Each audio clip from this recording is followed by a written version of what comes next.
bienvenidos a nuestro ciclo Casipra Exporta. Como siempre, un gusto tenerlos con nosotros en esta ventana al comercio exterior. Hoy estaremos hablando de el secreto para un buen uso de los datos, la importancia y modo de uso en nuestra vida diaria de esos datos de manera segura y efectiva para tomar decisiones informadas y mejorar nuestros procesos. Y de este importantísimo tema nos hablarán la licenciada Cecilia Ruz, ya es egresada de la Universidad KS con un posgrado en Ingeniería de Software de la Universidad Nacional de La Plata y una especialización en Data Mining. Y la licenciada Gabriela Cruz-Pierre, también analista en Tecnología de la Información y de Seguridad Informática. Casi nada. Así que bienvenidas Cecilia, bienvenida Gabriela y bienvenidos todos. Bueno, muchas gracias a todos, muchas gracias Liliana, Rodrigo por la invitación.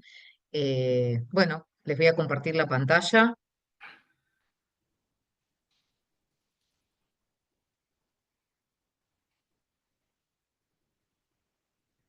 ¿Me confirman si se ve bien? Sí, perfecto. Está perfecto. Bueno, el objetivo de esta charla, como les contaba Liliana, es un poco conversar de cuáles son los desafíos que nos plantea el uso de los datos. No vamos a hablar de diferentes cosas, distintos aspectos, y entre esos aspectos va a estar el tema de seguridad que después lo va a abordar Gabriela. Hoy, no sé si ustedes han escuchado hablar, pero se habla mucho de las Data Driven Enterprise, las Data Driven Organization, todo lo que, digamos, esta idea de que como tenemos muchos datos, los datos tienen que de alguna manera ayudarnos a tomar las decisiones en las organizaciones y mejorar, con todos esos datos que tenemos, mejorar los procesos que tenemos, bueno, mejorar la toma de decisiones, como dije recién, y de alguna manera hacer las empresas más redituables. Ahora, esto que se dice así tan sencillamente necesita de una serie de precondiciones que no siempre se toman en cuenta. La primera cosa a tener en cuenta es que los datos ya no son lo que eran. ¿Qué significa esto? Hace 20 años, 30 años, ustedes hablaban de datos y los datos ¿qué eran? Eran números, eran fechas y eran lo que se llaman campos de carácter, es decir, donde estaba el nombre y el apellido, la localidad, la dirección, etcétera. Y esos eran los datos que teníamos. Hoy los datos que tenemos han adoptado como muchos formatos distintos, ahora vamos a ver algunos ejemplos, y además empieza a aparecer un concepto que hace muchos años, o hace unos años atrás, hubiera parecido ridículo, que es el hecho de que los datos tienen un valor.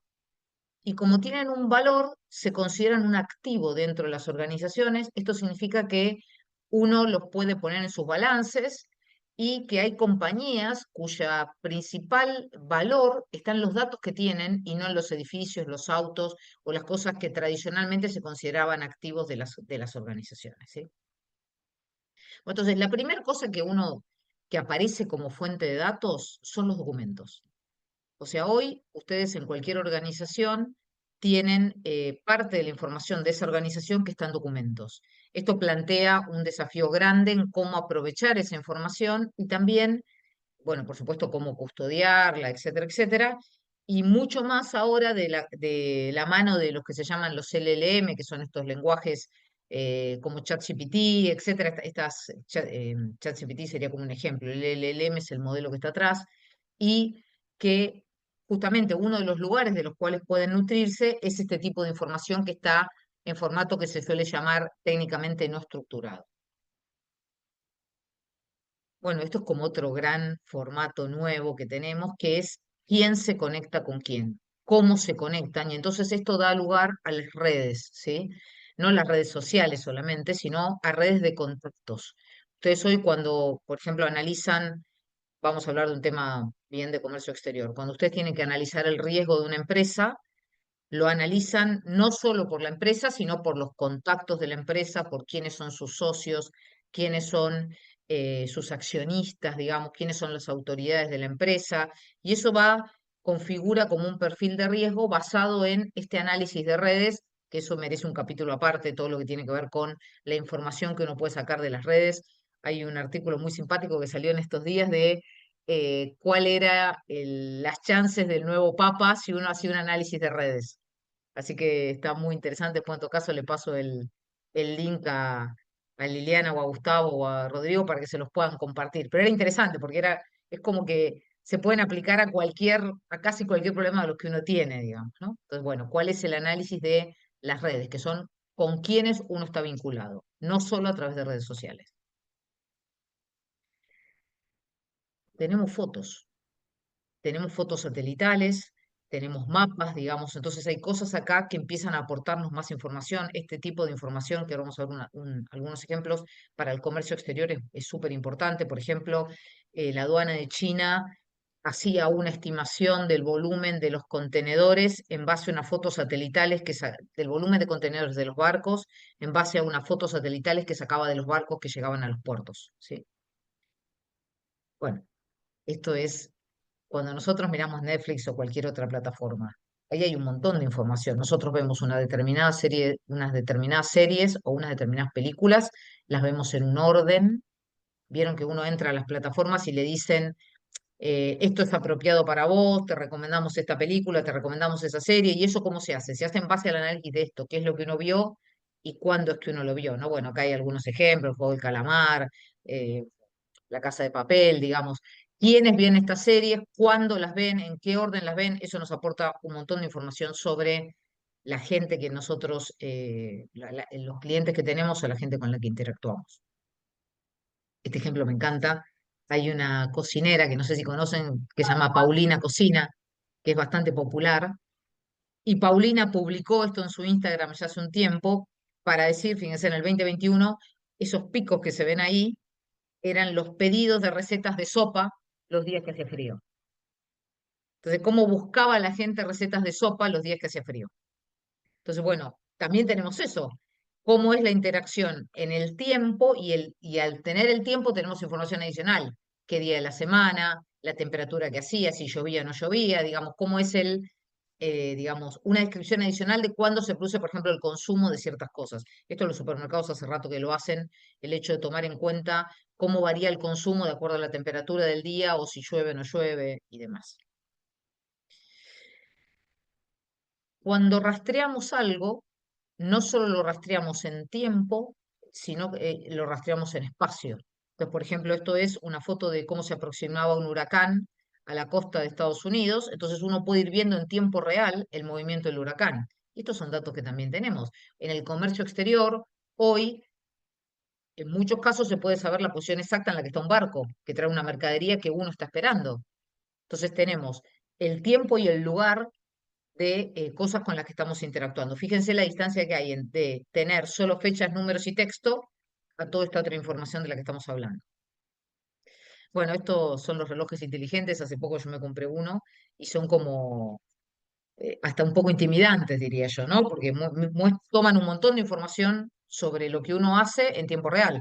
Cuántos pasos caminó, cuál es la frecuencia cardíaca, cuánto durmió, si durmió bien, durmió mal.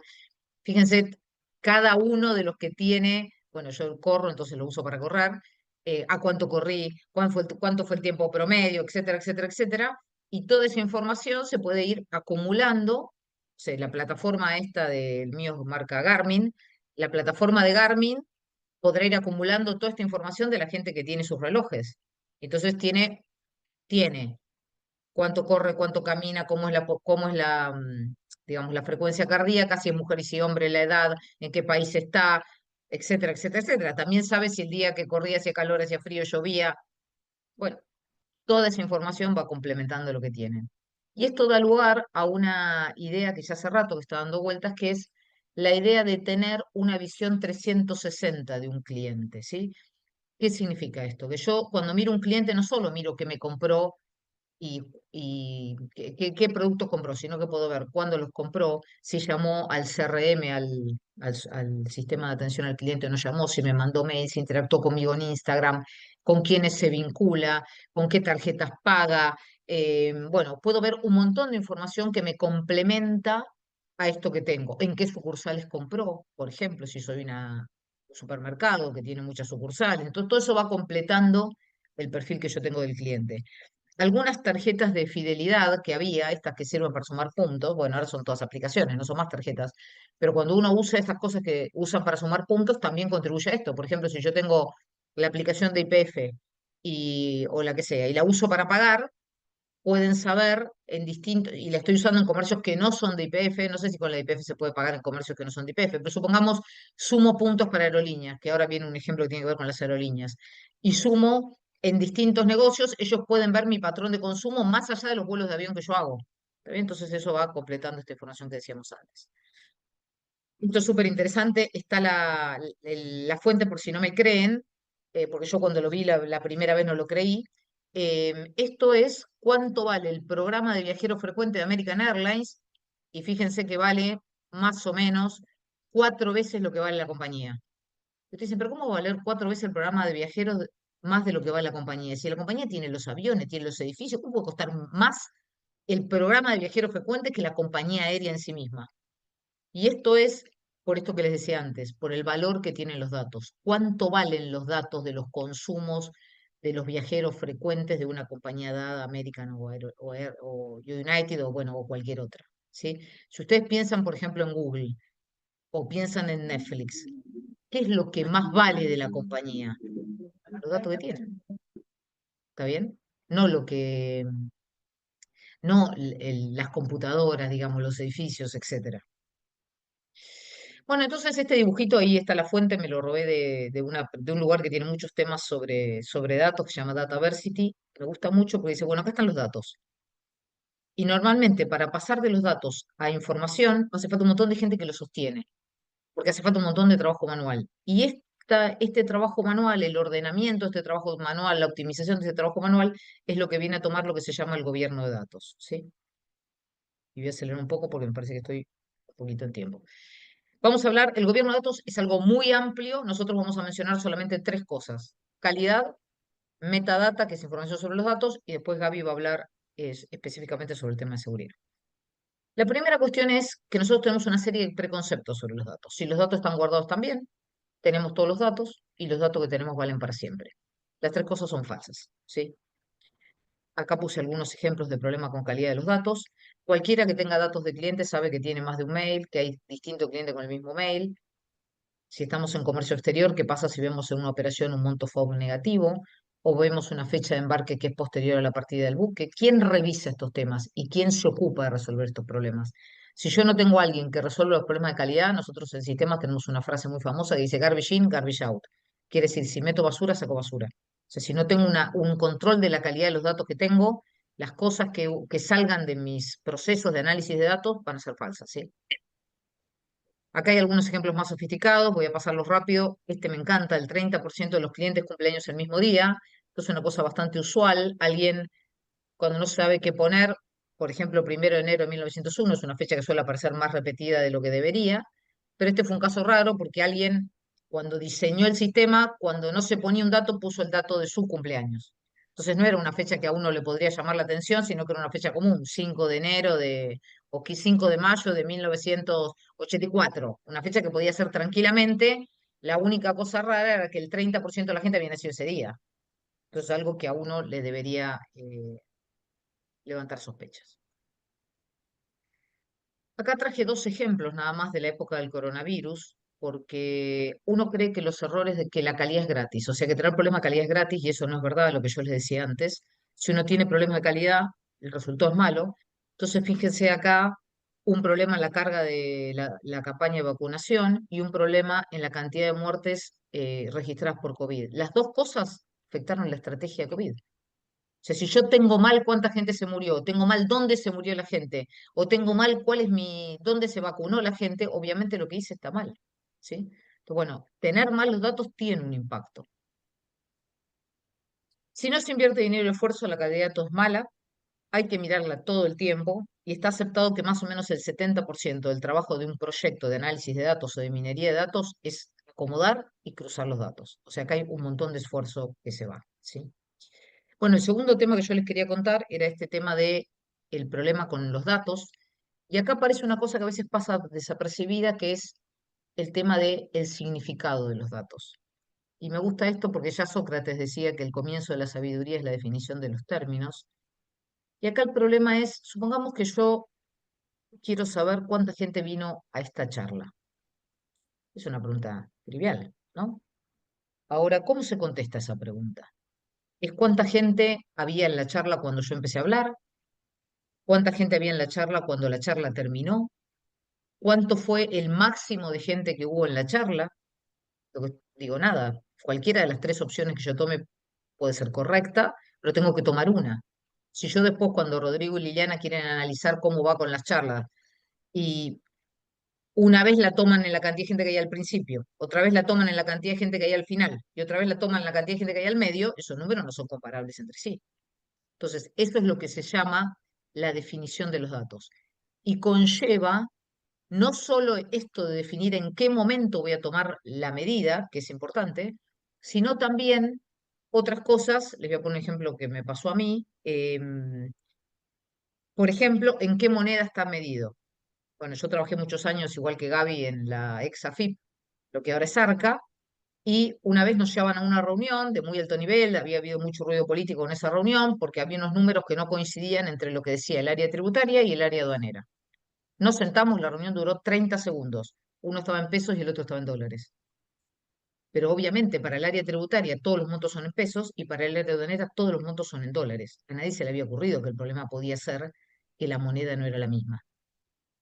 Entonces, eso es información sobre los datos.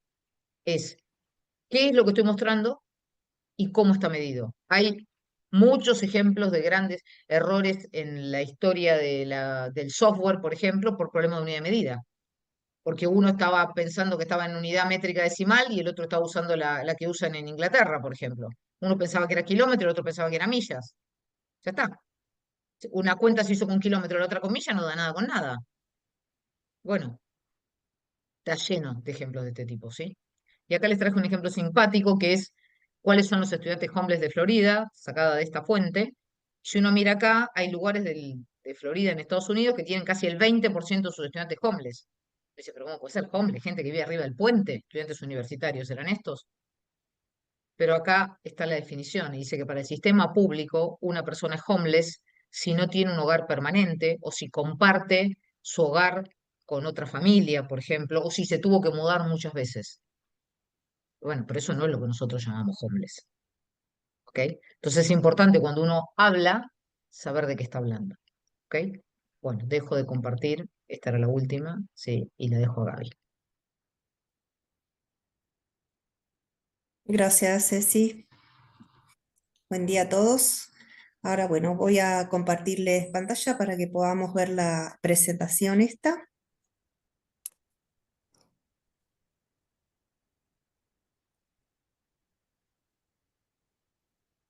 ¿Se ve ahí? ¿Todavía no, Gaby?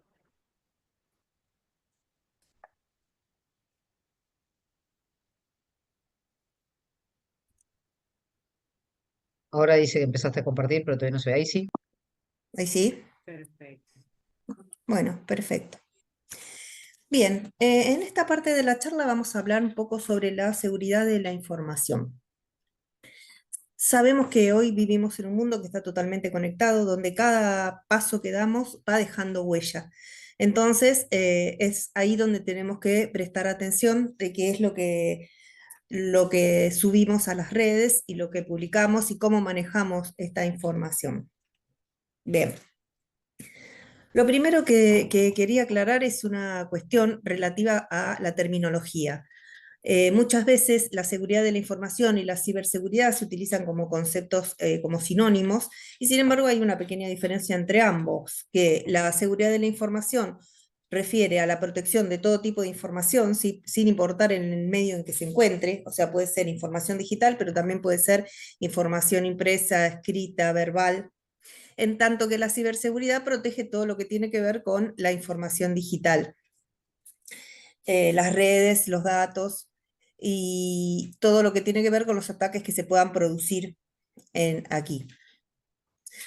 Entonces, partimos de los pilares que sustentan la práctica de la ciberseguridad, que son tres: la confidencialidad, la integridad y la disponibilidad. La confidencialidad significa que solo puedan acceder a los datos las personas que están autorizadas a hacerlo. Por ejemplo, cuando nosotros generamos un patrón de acceso para el celular, estamos protegiendo nuestra información, la confidencialidad de nuestra información. La integridad tiene que ver con que la información que tenemos sea correcta, que no haya sido modificada o alterada de ninguna manera. Por ejemplo, cuando nosotros cargamos una lista de compras en una aplicación, esa lista de compras no puede ser alterada ni modificada para continuar su proceso. Entonces, eso es a lo que nos referimos con integridad. Y disponibilidad tiene que ver con que podamos acceder a la información en el momento en que la necesitamos. Por ejemplo, el home banking. Nosotros podemos acceder al home banking en cualquier horario. Esa sería la disponibilidad, que esté disponible en el momento en que nosotros lo necesitamos. Lo mismo podría ocurrir, por ejemplo, ahora con las recetas digitales. Las recetas digitales cuando uno va a la farmacia ya están en los sistemas que las farmacias tienen, pero ¿qué pasa si ese sistema se cae? Esa información no está disponible. Entonces, esos son los tres pilares con los que se sustenta la seguridad de la información. Bien. Aclarado esto, vamos a continuar con la seguridad por niveles. Bien. ¿Por qué hablamos de seguridad por niveles? Porque necesitamos una forma de basarnos para aplicar la seguridad. Necesitamos en qué basarnos, en una serie de normas y de pasos a seguir, digamos. Entonces podemos abrir la documentación por niveles. Por una parte, la política de seguridad. La política de seguridad lo que dice es de qué manera protejo la información, qué podemos y qué no podemos hacer. A partir de acá se van a abrir lo que son las normas y procedimientos. Las normas y procedimientos nos van a decir de qué manera aplicar la política de seguridad, ¿sí? Por ejemplo, la política puede decir que todos los usuarios deben acceder a sus puestos de trabajo con una clave. Y la norma y procedimiento va a decir qué características va a tener esa clave de acceso. Por ejemplo, que la clave va a tener al menos 8 caracteres, que va a incluir mayúsculas y minúsculas, que va a incluir algún signo, ¿sí? Esa sería lo que va a determinar las normas y procedimientos. Y luego están las instrucciones técnicas, que estas están específicamente pensadas para el personal técnico, el personal de tecnología, que son los que tienen que configurar los puestos de trabajo para que estén acordes a lo que indica la política y que permitan realizar los procedimientos que se indican en las normas y procedimientos. Están pensados específicamente para los que arman, por ejemplo, las notebooks, que por ejemplo tienen que prever que todas las notebooks tengan control de acceso por contraseña y que todas tengan un antivirus. Entonces, esas serían las instrucciones técnicas. Entonces, estas son las tres patas, digamos, de cómo armar la base para la seguridad de la información. Después tenemos los controles de seguridad de la información, que los podemos abrir en tres tipos: los administrativos, los técnicos y los físicos. Dentro de los administrativos tenemos lo que veníamos hablando recién, la política de seguridad de la información, pero a su vez tenemos la capacitación y concientización del personal, porque no alcanza con escribir una política de seguridad, sino que las personas tienen que saber interpretar esa política y saber cómo aplicarla. Entonces es importante la capacitación y concientización del personal para que sepan cómo comportarse a la hora de trabajar con la información. También otro control administrativo es la evaluación de riesgos. Siempre es importante saber que dentro de lo que es la seguridad de la información hay varios perfiles. Por ejemplo, hay un área que se va a dedicar, o una persona, o de eso va a depender cómo se organice la empresa, que se va a dedicar a hacer evaluación de riesgos. Es decir, dentro de lo que nosotros tenemos, hacemos una evaluación, ¿estamos seguros? ¿Necesitamos hacer un cambio en la forma en que estamos trabajando? Entonces, hay que hacer una evaluación de esos riesgos para poder corregir y avanzar. Después tenemos la gestión de incidentes. ¿Por qué? Porque más allá de todos los controles que podamos incorporar y la seguridad que tengamos, podría darse que de todas maneras nos ocurra un incidente de seguridad, porque estamos expuestos en alguna medida. Entonces tenemos que ahí saber cómo tenemos que proceder ante un incidente de seguridad. Y los controles basados en roles se refiere a que hay que definir roles para cada grupo de trabajo. Por ejemplo, podemos tener un rol para las personas que trabajan en el área de administración o en el área de recursos humanos, que no va a ser igual a las personas que trabajan en el área de ventas, porque el área de recursos humanos va a acceder a los datos de las personas que trabajan en la empresa, en tanto la persona que trabaja en ventas va a poder acceder a los clientes, por ejemplo. Bien, luego tenemos los controles técnicos, que por ejemplo estarían estos que mencionamos acá, la autenticación multifactor, que es cuando usamos una clave y un token, o una clave, la huella digital. Después tenemos los controles de redes contra accesos no autorizados, que es en la instalación de firewall y otros elementos de hardware y software que permiten mejorar la seguridad, el cifrado de los datos, el uso de antivirus y antimalware, el registro y monitoreo. Siempre tenemos que tener la capacidad de detectar actividades sospechosas y de poder levantar alertas en esos casos y analizarlas, qué es lo que está pasando. Bien, dentro de los controles físicos tenemos, bueno, los controles de acceso. Muchas veces en muchos lugares accedemos con una tarjeta de acceso, una tarjeta de visita. A eso se refiere con un acceso físico. Los circuitos de cámara de videovigilancia también son una forma de incorporar un control físico para la seguridad de la información. La protección contra incendio y fallas eléctricas es fundamental, porque eso también forma parte de los controles físicos que tenemos que considerar, y definir zonas seguras. Por ejemplo, el centro de cómputos o el lugar donde guardamos los servidores con los datos tiene que estar en un lugar reparado, restringido, con acceso exclusivo para el personal que efectivamente necesita acceder a ello para el mantenimiento, para la ejecución de procesos, pero no cualquier persona tiene que poder acceder allí. Entonces, esta sería más o menos una forma de agrupar los tipos de controles que tenemos que tener. Otra parte importante de la seguridad de la información es la clasificación. ¿Por qué? Porque nosotros podemos tener información reservada, y esa información reservada tiene que ser cuidada y tiene que manejarse con distintas, de distinta manera que la información que no lo es. Por ejemplo, en la información pública no hay problema, es una información que no tiene restricciones y que puede acceder cualquier persona. Por ejemplo, como ponemos acá una foto que subimos a Instagram o un folleto institucional de una empresa, es información pública porque puede verla cualquier persona.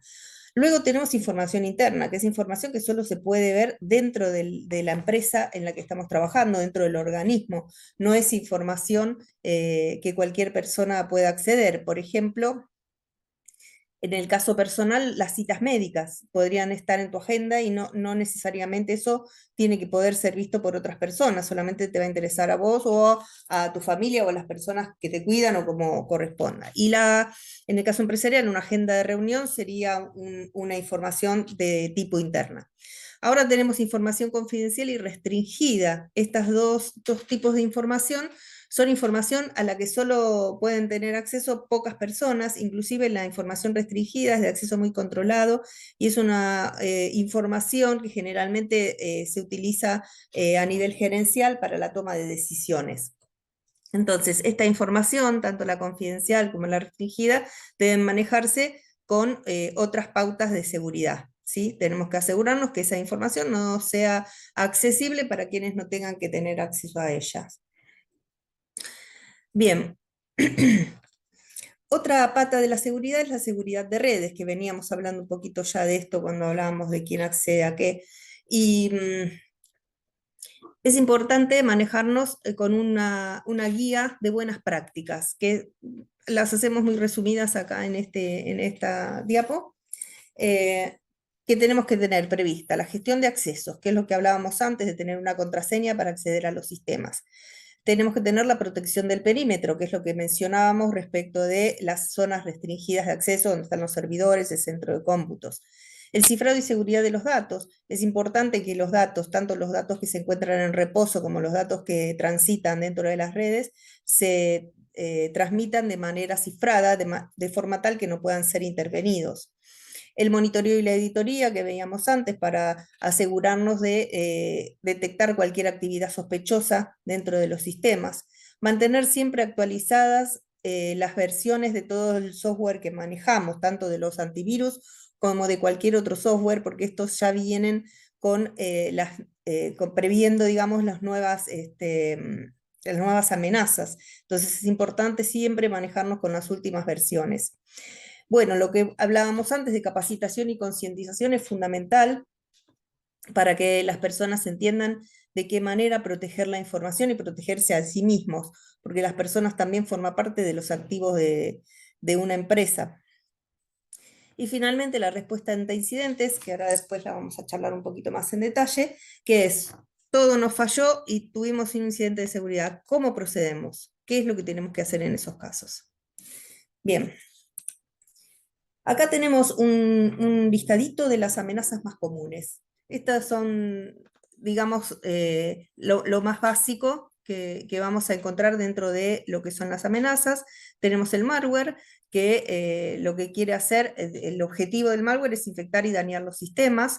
Tenemos phishing, que son los engaños mediante correo electrónico. Muchas veces recibimos correos electrónicos haciéndose pasar por una empresa, un banco, un organismo público, mandándonos un mensaje diciendo que es nuestra última oportunidad para resolver alguna situación y nos proponen el acceso a un link. Generalmente es el link, nos envía a una página falsa, que también simula ser de esa entidad, de ese organismo, donde nos piden incorporar nuestra información, y ahí es donde se produce efectivamente el incidente. Entonces, siempre tenemos que estar pensando, estar atentos a los mails que recibimos, de dónde vienen, si vienen efectivamente del lugar donde dicen ser, y estar atentos a no dar clic en enlaces sospechosos.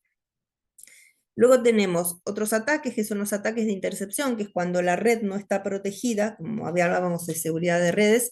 Cuando la red no está protegida, por ejemplo, vieron que muchas veces hay redes que son de acceso libre, que no tienen password para acceder. Esas son las más riesgosas, ya que esas redes pueden ser interferidas y pueden tomarse la información que van por esos canales. Otro ataque que también es muy común es la denegación de un servicio, que en realidad lo que hacen en estos casos es abrumar las redes con muchos accesos, de manera tal de hacer que ese servicio se interrumpa, porque no puede responder a todos los requerimientos de conexión que le solicitan. Eso normalmente se hace con unos robots que se diseñan específicamente para esto, ¿no? Para generar el abrumamiento de la red. Bien.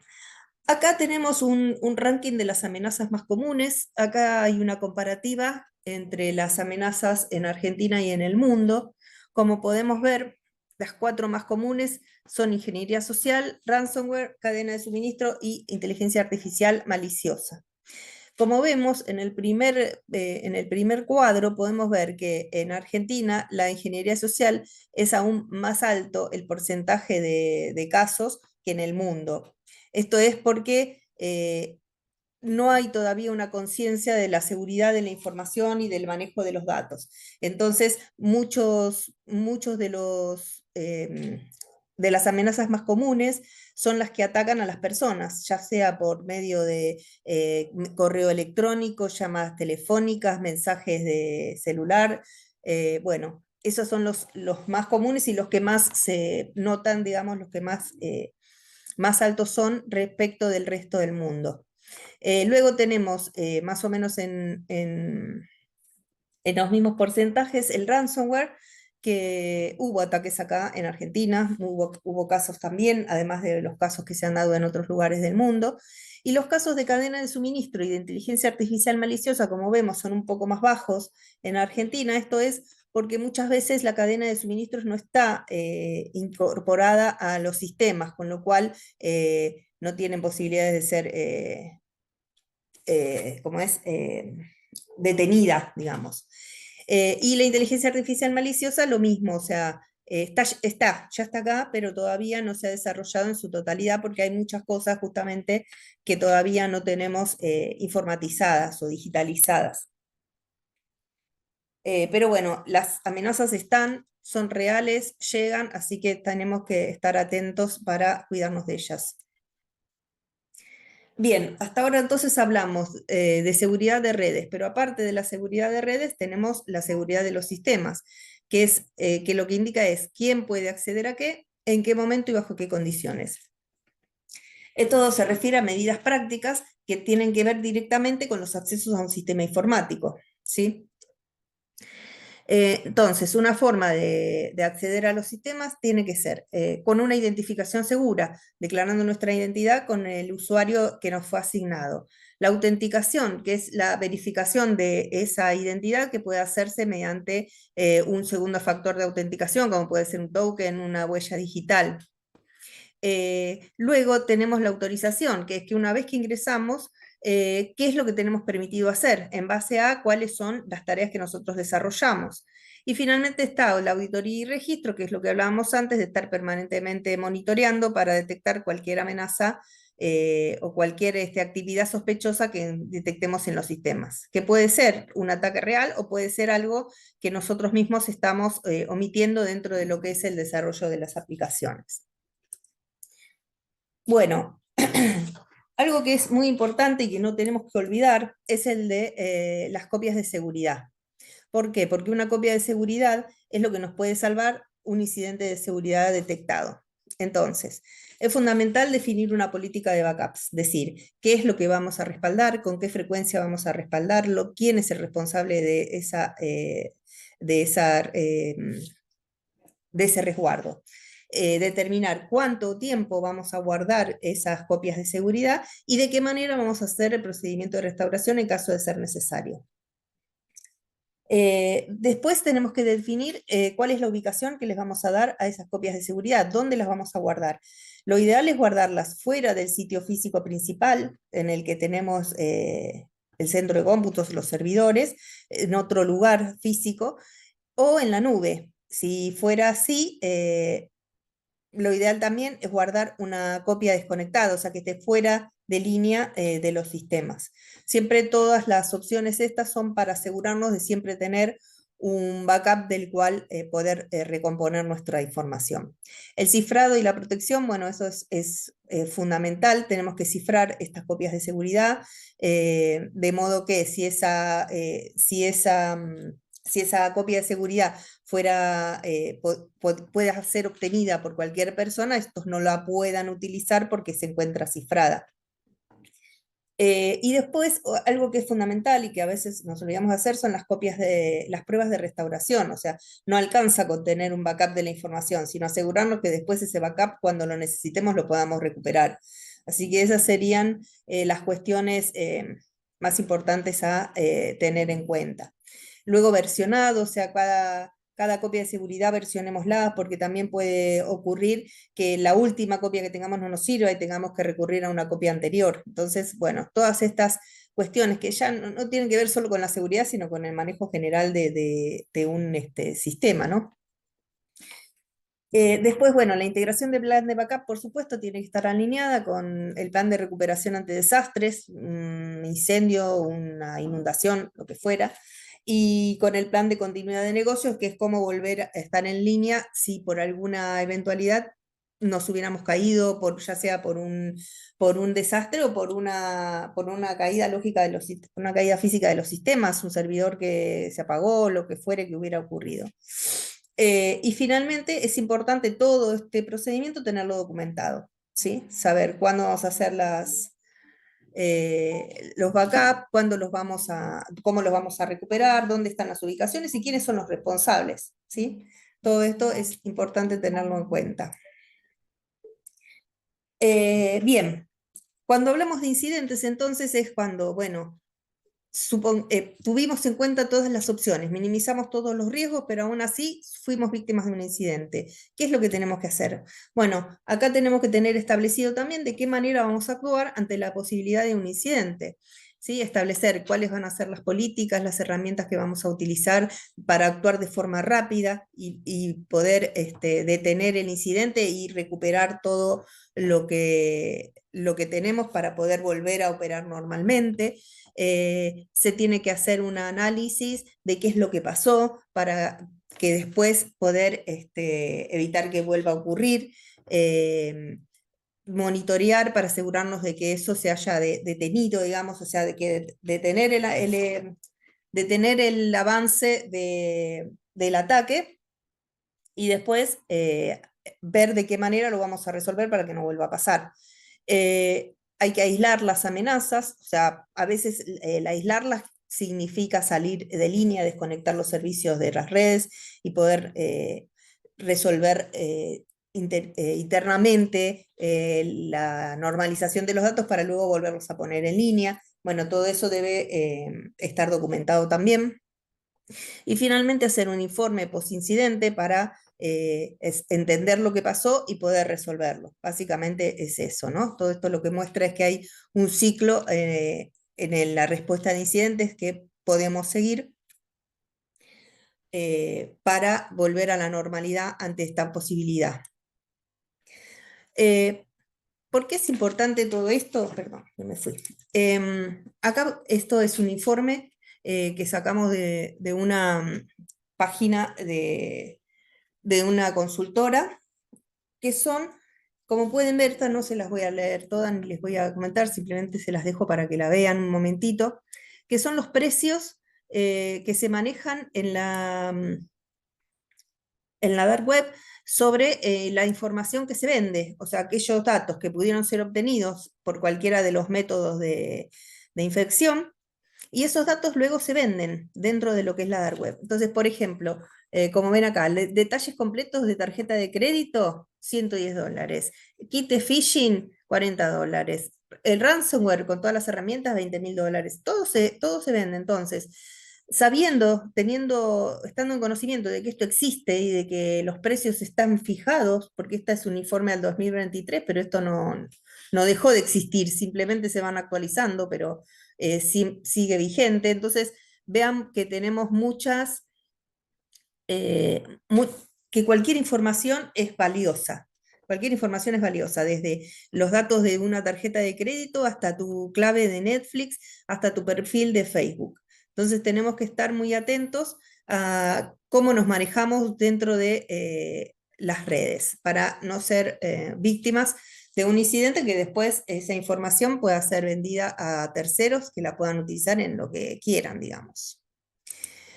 Bueno, acá estos son algunos incidentes que ocurrieron y que están documentados. Estas son algunas notas que salieron publicadas en los diarios. Por ejemplo, el caso de Johnson Control, que sufrió un ataque de ransomware. Eso afectó todas sus operaciones.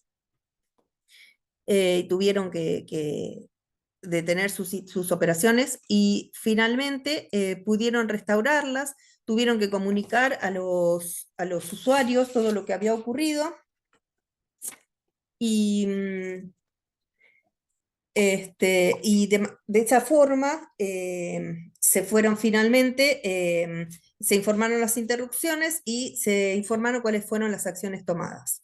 En el caso de MGM, se produjo una brecha de datos donde se pusieron los datos personales de muchos clientes y inclusive afectó las operaciones en Las Vegas. Esto, después de aproximadamente 10 días, ellos lograron restaurar la mayoría de los sistemas y reanudar las operaciones normales. En ninguno de los casos que estamos viendo acá se pagó el rescate que solicitaban. En DollarTree, por ejemplo, experimentó un recorte en la cadena de suministros. Esto afectó las entregas, comprometió información personal de muchos de sus empleados. Y finalmente se optó por, bueno, se resolvió el inconveniente y para poder ayudar, digamos, a las personas afectadas, se les ofreció servicio gratuito de análisis de información personal durante un año, para atenuar un poco los efectos de la información que fue obtenida de sus sistemas. Bien, todo esto que hablamos hasta acá está basado en una serie de normativas de estándares internacionales y normativas vigentes en nuestro país, bueno, y en el mundo también. Hay una norma internacional que es la ISO 27001, que es la que habla del sistema de gestión de seguridad de la información. Esa es una de las normas en las que nos podemos basar para armar nuestra política de seguridad. Luego tenemos, ISACA propone un marco educativo que para lo que es capacitación y concientización del personal es muy interesante. Tenemos una guía estructurada que propone el NIST con 5 funciones básicas que son identificar, proteger, detectar, responder y recuperar, que es lo que todo lo que estuvimos hablando acá se basa en eso. Y lo que no tenemos que olvidar son las regulaciones nacionales, que son la Ley 25326, que es la de protección de datos personales, y el decreto reglamentario, que es el 1558 del 2001, donde se establecen los principios generales y los derechos de los titulares de los datos. Así que digamos que para arrancar con la seguridad de la información, lo primero que tenemos que hacer es una lectura de la Ley 25326, que nos da las pautas generales de protección de datos personales. Así que bueno, hasta acá llegamos, espero no haber ido muy rápido y que se haya entendido. Gracias. Gracias a vos, Gabriela. No, la velocidad perfecta. Y yo te quería hacer una pregunta antes de pasar a las preguntas de todos los de los participantes. Con respecto al plan de backup, ¿tendría que ser un plan personal y colectivo? O sea, todo el mundo hacer su propio plan de backup y después también uno a manera de... ¿hay algún derecho? Bueno, eso va a depender un poco de, a ver, el backup personal nuestro lo tenemos que hacer. Nosotros queremos nuestras fotos, no queremos perderlas y sí, vamos a tener que tener un backup de nuestras fotos. Eso es personal, digamos, y lo manejamos nosotros. ¿Qué es lo que queremos guardar? ¿Qué es lo que queremos proteger ante una posible pérdida? Por ejemplo, las fotos, no sé, los archivos que tenemos en nuestro celular o en nuestra notebook, en nuestra estación de trabajo, eso lo podemos hacer nosotros.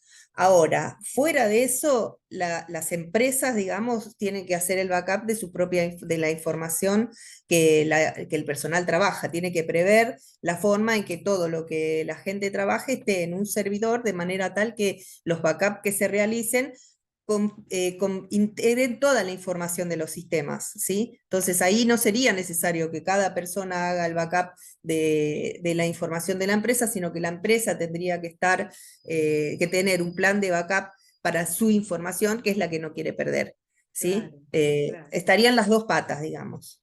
¿Cada cuánto tiempo habría que hacer ese plan de backup? Y eso depende de cuánto tiempo vos estás dispuesto a perder. Si vos estás dispuesta a perder información de una semana, podés hacer el backup una vez por semana. Ahora, si vos no estás dispuesta a perder nada, tendrías que hacer una información diaria, e inclusive a veces puede ser en menos tiempo, inclusive. Depende de lo que vos estés dispuesto a perder. Yo ahí quiero agregar a lo que dijo Gaby, es que las empresas tienen como dos componentes. Por un lado, el backup de los sistemas, o sea, decir, bueno, a ver pero también, de alguna manera, hay que backupear, como bien dijo Gaby, lo que hacen los empleados. Entonces, eso puede significar darle a los empleados espacio en disco en un servidor para que todos los documentos que generen estén ahí. Si no, si un empleado pierde la PC, se rompe, lo que sea, toda la información que estaba en esa PC se pierde. Entonces hay que tener el backup de lo que son los sistemas, pero también el backup del trabajo local, digamos así, que hacen los empleados en sus estaciones de trabajo. Porque si no, ante una eventualidad en esa estación de trabajo, la información que está ahí se pierde. El mail, no sé, muchas cosas que están locales, vamos a decir así. Y tan seguros que nos sentimos. Qué increíble. Sí. Bueno, no sé si alguien más quiere hacer alguna pregunta. Parece que sí. A ver. Un aporte con pregunta. Muy interesante, Gabriela, muy interesante, Cecilia. Nosotros, como dijo recién Liliana, tan campantes por la vida y resulta que se nos pierde el teléfono y nos matamos. Tenemos un robo y si no teníamos todo en la nube, no hay cómo reconstruir. Nosotros aprendimos, creo yo, de manera rápida a partir de la cuarentena, que había que tener todo en la nube, que las computadoras no tenían que ser más que una simple herramienta, pero la información tenía que estar toda en la nube. pero nos venimos dando cuenta que con eso no es suficiente tener resguardados nuestros datos. Entonces digo yo les puedo contar alguna vez hace un montón de años cuando me di de alta en lo que era la FIP, y yo no quería entrar, o sea, al sitio de la, de la FIP porque digo, van a tener toda mi información.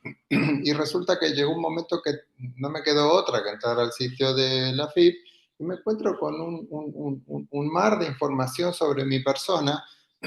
Entonces digo, ¿cómo cuidamos todo eso? O sea, si un ente como la Oyarca ya tiene toda la información necesaria sobre mí para cualquier cosa, ¿cómo hacemos para cuidar todo el resto?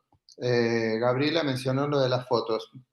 Así como es importantísimo para mí el tema de las fotos históricas de toda mi vida, porque ya no son en papel, y ahora ya no sé qué hacer con las 2 o 3 cajas que tengo de fotos en papel, digo, ¿cómo cuidamos todo eso? ¿No? No veo que en el fondo que exista manera. ¿Alguna recomendación al respecto, más allá de tener todo en la nube?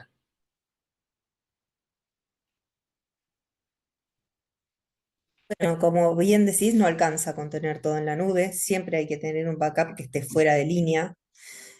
Lo recomendable es eso, o sea, más allá, vos tenés toda la información en la nube, tenés todas las fotos en la nube, pero también las tendrías que tener en un disco externo, por ejemplo, y ese disco externo lo tendrías que tener guardado, porque cuando vos sufrís un evento de Ahora seguridad en tengo tu de eso. casa, bueno, cuando vos tenés un evento de seguridad en tu casa, si vos tenés el disco externo junto con la notebook, se van a llevar las dos cosas.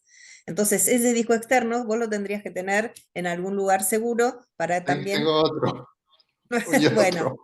esa es un Es poquito la tremendo. idea, ¿no? Eso en Sí, cuanto a los backups. Ahora, otra cuestión es todo lo que hablábamos de tener cuidado cuando accedemos a información, a páginas o a mails o enlaces a veces nos llega un WhatsApp, suponete, con un acceso de un número que no conocemos con un enlace. ¿Qué hacemos? se borra. Se borra. O sea, hay que estar atento a esas cosas. A veces nos agarran desprevenidos, puede pasar. Que vos veas un mail y decís, ah, este es del banco, sí, voy a entrar. Y no era del Se banco. borra. Entonces, esa es una forma de estar atentos. O sea, más allá de los backups, la cuestión es estar atentos, usar antivirus, estar atentos a dónde accedemos, que las páginas no sean páginas truchas, que hay un montón. Tener cuidado cuando bajamos un instalador, bajarlo siempre de las páginas oficiales, no estar bajando instaladores de cualquier lado. Bueno, precauciones a tener en cuenta. Por ejemplo, en el celular, tener un patrón, la huella digital, algún dato para acceder que no cualquiera pueda abrirlo. Las computadoras, tenerlas con contraseña, tener la información backupeada, información cifrada, inclusive si es muy confidencial, tenerla cifrada dentro de la PC o dentro del disco externo ese de backup. Esas son las pautas que tenemos que más o menos tener en cuenta para estar medianamente seguros. Siempre hay un huequito por el que se puede escapar, pero tenemos que estar atentos y tener backup, básicamente. También tener cuidado con los enlaces y cosas que recibimos de nuestros contactos, ¿no? Porque a veces le hackean a alguien el teléfono y nos mandan a nosotros un mensaje, un enlace de alguien que nosotros conocemos y resulta que no es ese alguien que nosotros conocemos. Le hackearon el teléfono a esa persona y nos están mandando, bueno, hubo estos famosos de que te pedían plata, ¿no? Hola, ¿cómo Mm, estás? Justo tengo un problemita, no me podrás prestar X plata y no sé qué, y a ver si alguien caía, ¿no? Y la verdad que yo conozco mucha gente que ha caído en eso. Es Porque aterrador, bueno, es la como verdad. dice a Gaby, mí me uno, pasa con, perdón, uno puede te estar atento, escucho. uno puede estar atento, pero a veces te agarran desprevenido, ¿viste? Te agarran no sé, estás haciendo varias cosas y dices, uy, pobre, mira, fulano necesita algo, bueno, le mando. Y como que no tuviste tiempo de pasarlo, digamos, el análisis y salió así, bueno, y te engancharon. Otro tema que a mí no sé si me preocupa, pero me hace preguntarme cosas, ¿no? Yo soy despachante de aduana trabajamos con información también sensible de un montón de empresas. Entonces, también contratamos servicios para poder brindar nuestro propio servicio, podríamos decir. Y digo yo, ¿cómo cuido esos datos que esos servicios, a lo que esos servicios acceden? Eh, ¿qué validez puede llegar a tener que yo haga firmar una nota donde juran que no van a hacer nada con mi información? Y lo cierto es que en algunos casos eh, no acceden. Y digo yo, hace un rato mencionaste una ley nacional. ¿No debería ser obligatorio que esas empresas a las que uno les brinda información privada de uno y de ajenos esté protegido de alguna manera ese vínculo? Sí, sí, por supuesto. Cuando uno contrata servicios de terceros, le tiene que exigir a esos terceros que cumplan con la política de seguridad que uno define. O sea, si vos sos despachante de aduana, vos tenés información de muchos importadores, exportadores, que vas a brindar porque vas a querer, no sé, que te digitalicen los papeles, no importa cuál sea el servicio que quieras contratar. Y obviamente esa empresa a la que vos contrates tiene que firmar un acuerdo de que va a respetar las políticas de seguridad que vos le indiques. O sea, vos le podés decir a esa empresa, yo no quiero que estos datos sean accedidos por cualquier persona, solamente te los doy para tal tarea, ¿sí? Y esta información no puede ser compartida con terceros a su vez. ¿Sí? Todas esas cosas, cuando hablamos de política de seguridad, no es solo una política para nosotros, sino que es una política para todos aquellos que trabajan con nosotros. El tercero a quien vos contrates tiene que aceptar tu política de seguridad y asegurarte que va a cumplir con ella. La ley, la 25326, está vigente para todo el mundo, así que no importa quién es la empresa, si es un subcontrato o no, la ley está vigente y tienen que respetarla. Entonces, lo fundamental es que se aclare en los contratos esto, que la empresa va a tratar tus datos con la misma seguridad con que vos los querés tratar. Hay que aclararlo siempre cuando uno contrata servicios de terceros. ¿Sí? Y bueno, obviamente Bueno, ellos tienen que darte la documentación que respalda todo esto, ¿no? Y es lo aún que yo así, veo, que no hay una plena, no hay conciencia de lo que dice la Sí. ley en trato, ni consideración a fondo de lo que dice la ley en trato. Entonces, la sensación que tengo es que por más ley en cuestión, estamos a la buena de Dios. Esa es la impresión que tengo y no veo... no veo mejoras al respecto más allá de la normativa. Esa es la sensación, digamos, como digo, de estar a la buena de Dios. Yo te y Sí, agrego ahí, eso, Rodrigo. yo lo comparto porque cuando vemos esa la web dark, y vemos que hay datos de todo el mundo, tarjetas de crédito y que las venden y las compran, quiere decir que por más que uno se proteja, igual puede estar en esa dark web. Igual yo Es, lo que me gustaría aclarar es que, por supuesto que existe una responsabilidad legal y penal sobre el tema de los datos. Hace Claro, varios años, alguien que trabajaba en el ANSES vino su jefe y le dijo, le haces una bajada de la base tal y se la das a fulano en un CD. Y el chico este al que le pidió la tarea le dijo, bueno, pero mándamelo por mail. Bueno, como él tenía el mail, zafó, pero el jefe de él fue en cana. Porque vos no es que podés, digo, nosotros que trabajamos en la FIP tenía un montón de información, como vos bien decís, Rodrigo, y hay un montón de cosas, un montón de requisitos y resguardos que la FIP tiene con respecto a su información y que si uno como empleado los viola, es una sanción penal. O sea, que nosotros por ahí tratemos el tema livianamente, como decís vos, que nos falte conciencia, Rodrigo, etcétera, no quiere decir que no exista una implicancia legal de lo que nosotros estamos haciendo. Entonces, si yo viene alguien, supónganse, yo trabajaba en la FIP, viene alguien y me dice, che, no me das todos los datos de los bienes de no sé quién, y yo se los doy, eso es un delito penal. O totalmente. sea, yo puedo terminar preso por hacer eso.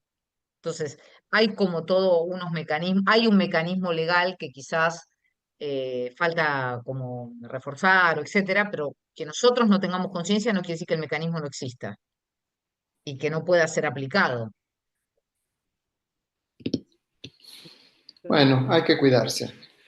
Si me Totalmente. repiten la ley 25.324, ¿es? 26, 20. 25326. Es la ley de protección de datos personales. Es bastante simple de entender, así que se las recomiendo que hagan una lectura. Tiene muchos tips que son interesantes como para tener en cuenta. Por ejemplo, una de las pautas justamente dice que si vos das los datos a un tercero, que éste no los puede compartir a menos que vos lo autorices. Por ejemplo, eso es lo que hablábamos de los terceros en el caso de empresas que contratan servicios de terceros. En realidad, una de las cosas que dice la ley es que cuando vos le das datos tuyos a una persona, no los puede compartir con otra a menos que vos lo hayas autorizado. O sea que si vos, por ejemplo, tenés información que te da un importador, supongamos, un exportador, información propia de ellos, vos esa información no la podés compartir a menos que cuando él te la haya dado, vos le hayas dicho que le ibas a compartir. ¿Se entiende? O sea, está muy interesante las pautas de la ley y cuando uno empieza a leerla, no soy muy lectora de leyes, pero esa la tuve que leer para un trabajo justamente que hicimos en AFIP en su momento y, y hay algunos detalles que son muy interesantes para tener en cuenta, que uno ahí reacciona y se da cuenta de muchas cosas que no había pensado hasta ese momento. Así que sí, les recomiendo la lectura, no es muy complicada y de ahí se pueden sacar algunos tips muy interesantes. Fíjense que Habría que cuando uno, actualizarla pensando, perdón, habría que actualizarla pensando en la inteligencia artificial. desde ya esa ley es muy Realmente, vieja, es claro, del habría que darle 2001, ya una mano de hay Sí, actualización. de hecho había algunos anteproyectos de modificación de la ley, pero bueno, hasta el momento no fueron publicados. siguen siendo anteproyectos, todavía no están aprobados, pero sí, la ley es vieja y necesita unas adecuaciones. Yo lo que quería comentar es de lo que dijo Gaby, vieron que a veces cuando uno ahora se anota, por ejemplo, en un evento o algo, le dicen, ¿usted acepta que nosotros compartamos estos datos con nuestros sponsors, no sé qué? Y uno puede decir que no. Tal cual. Entonces, bueno, sobre todo en eventos que son en el exterior, ¿no? Digamos, como que hay mucho más control sobre el movimiento de los datos. Bueno, no me quedo tranquilo, pero 1.000.000 de gracias. Creo que ninguno, pero sí, ha sido muy interesante. Cecilia y Gabriela. Bueno, hay muchas congresos de capacitación relacionados con la seguridad, con la ciberseguridad, y toda esta información se está compartiendo y los especialistas en seguridad la están viendo.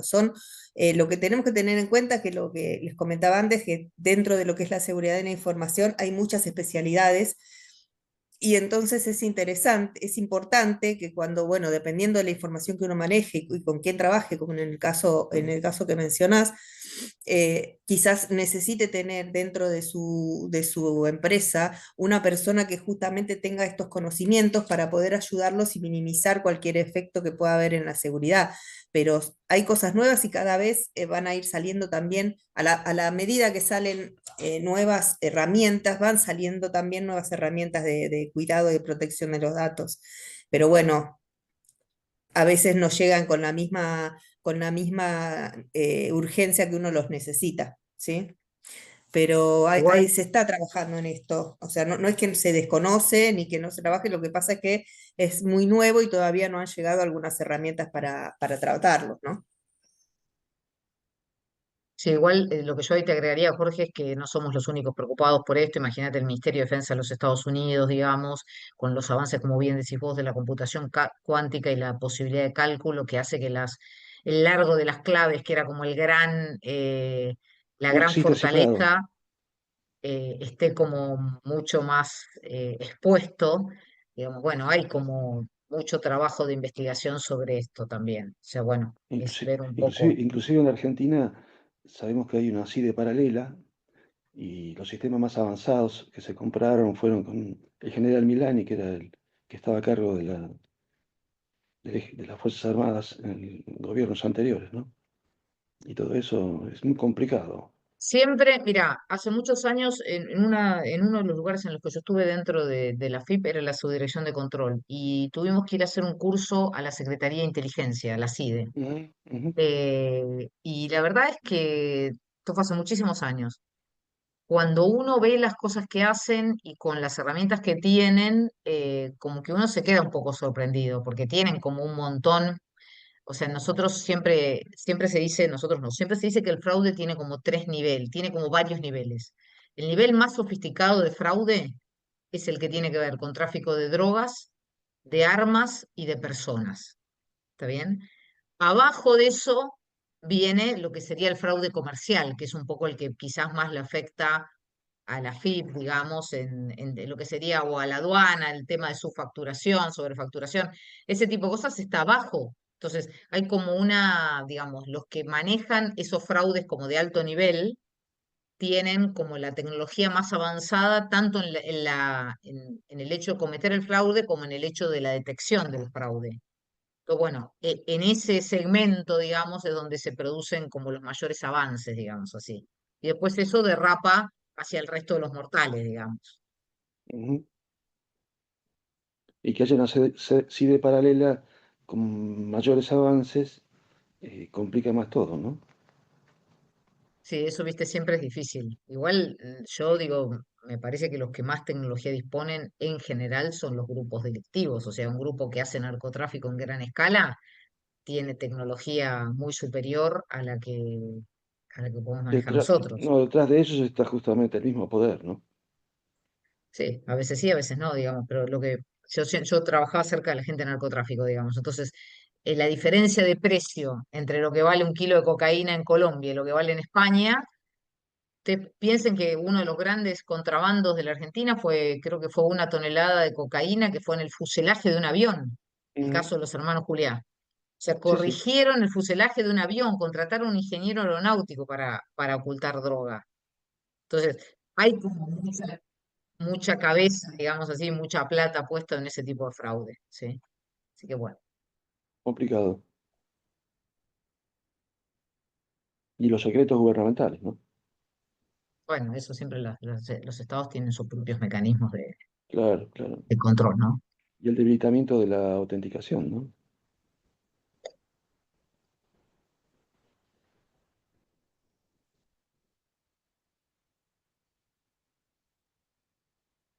Estás muteado, Rodrigo.